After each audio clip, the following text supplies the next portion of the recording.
নিজেকে যত্ন নেওয়াটা অনেক বেশি দরকার নিজের ভালো থাকার জন্য।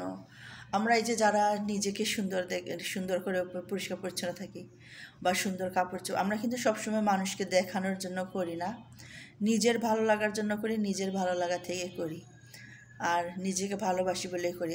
তো আমার মনে হয় আমার নিজের প্রতি ভালোবাসাটা একটু কম, কারণ আমি না নিজেকে সেইভাবে যত্ন নেই না, সেইভাবে নিজেকে গুছাই না, নিজের জন্য আমি কোনো সময়ই দেই না।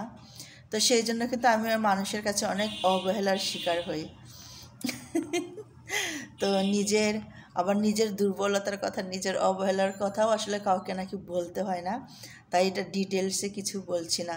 কিন্তু আমার নিজের প্রতি নিজের ভালোবাসাটা কম, কারণ আমি নিজেকে একদম যত্ন করি না, নিজেকে অবহেলা করি।